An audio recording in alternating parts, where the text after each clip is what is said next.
Alright, we talked about the first 5 films of Disney's experimental era, so let's take a look at the rest of them. You didn't think we're gonna leave you hanging, did ya? While the last 4 films of this era aren't quite as popular as the earlier ones, these films still have interesting stories, concepts, and of course, villains. Ranging from alien invaders to outlaws to bowler hats gone rogue, what will be their ultimate fates? Hey guys, I'm Brad with Wicked Binge, and this is Sentencing Disney Villains for Their Crimes, the Experimental Era, Part 2. We're gonna start where we left off. It's time to head for the west with the villains of Home on the Range. Up first is the main villain, Alameda Slim. Slim's big goal is to steal as much cattle as possible, so that he can sell it and make a fortune. Right off the bat, this makes him guilty of kidnapping and trafficking.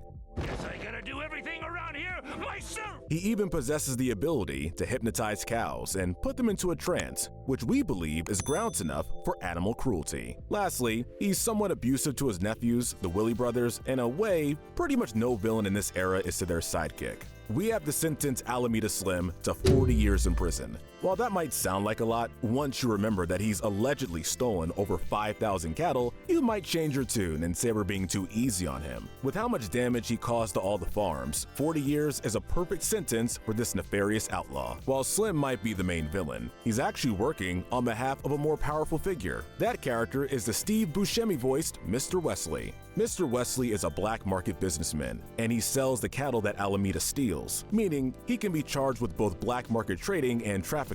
I thought you said 5,000 even. While he plays a small role and has a similarly small amount of crimes committed, like with Slim, the severity of those crimes is enough to earn him a relatively harsh sentence. So he absolutely deserves 15 years in prison. Since he wasn't quite as involved in the crimes as Alameda was, nor did he have nearly the amount of charges, he does get off a little easy, but it's still hard to deny that he played a major role in this diabolical plot. Not even being voiced by the always great Steve Buscemi is enough to get him out of this one. Finally, we have the Willie brothers. The nephews and partners in crime of Alameda Slim, they're nowhere near as merciless as that foe. They are instead dull and moronic, much to the frustration of their uncle. Nevertheless, they're guilty of aiding and abetting in his plan to steal cattle and make a huge profit. This in turn means they participated in animal abuse and kidnapping, just like their uncle. 4,997. However, because of their minimal role in the plan and youthful age, we don't think it's appropriate to give them as bad a sentence as either Alameda or Wesley. What these two youngsters need is a round of community service. We could see them tending to the farms and cattle they harmed, not only fulfilling their community service requirements, but also making amends with those they had wronged. While their uncle and Mr. Wesley have made villainy their profession, we think there's enough time for the Willie brothers to turn a new leaf. The Sky is Falling. Actually, it's just the next film, Chicken Little. First, it's not just one villain, not just two, and not even three. How does an entire alien race sound? That's right, it's the aliens. Although we don't see a lot of them, they play a huge part in setting the plot of the film into motion, and they're at the center of the movie's climax. In their attempt to find the missing child Kirby, they kidnap several citizens of Okie Oaks.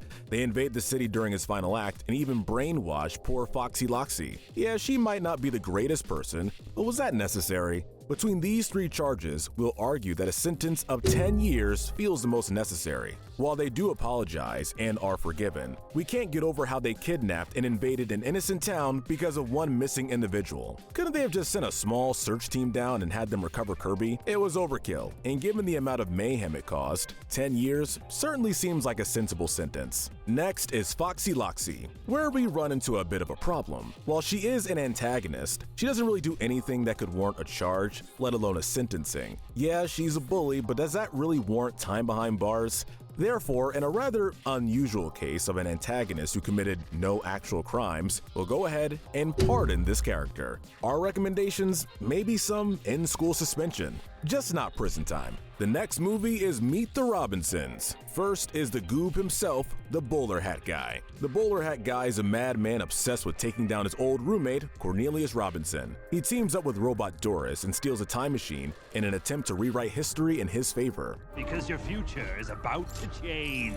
He's actually guilty of 2 counts of theft, as he not only steals a time machine in the future, but he also takes the memory scanner machine from the young Lewis. And for messing with the space-time continuum, we could additionally argued that he has committed an act of vandalism. Goob is ultimately involved in 3 different offenses, and for that, we sentence him to 5 years in prison.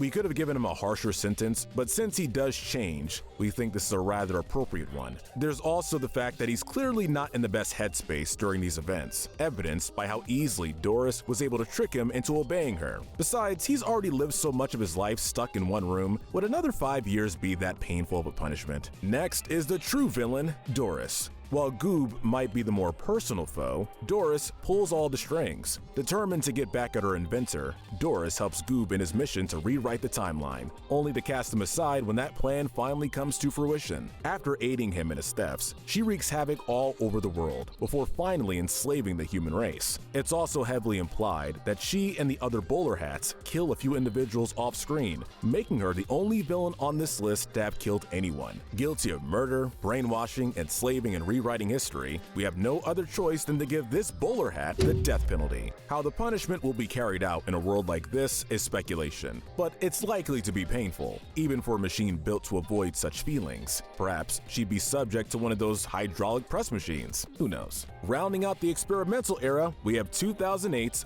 Bolt. First is the notorious Dr. Calico. Before you say anything, yeah, we're well aware that Calico is little more than a fictional bad guy for a TV series in the context of the film. However, we're going to treat him as an actual villain for the fun of the video. A very James Bond-esque villain, Calico is a genius terrorist out for world domination. He's the arch nemesis to the heroic Bolt and has no problem capturing his loved ones to wipe him out once and for all. Between his crimes of conspiring, kidnapping, terrorism, animal cruelty, and attempted murder, we think Dr. Calico deserves a life sentence. Some may argue the death penalty would be more fitting, but since his actions don't seem to cause any casualties, we believe it's not entirely necessary in this case. While he sought to conquer the earth, unfortunately for him, it looks like a jail cell will be the only thing he'll be ruling. The final villain of the day is Agent. Agent is obviously Penny's agent and a major driving force behind the scenes of the Bolt TV show. I just booked you on the Tonight Show. He's also a far more realistic villain than the cartoonish Dr. Calico, which makes for an interesting contrast between them.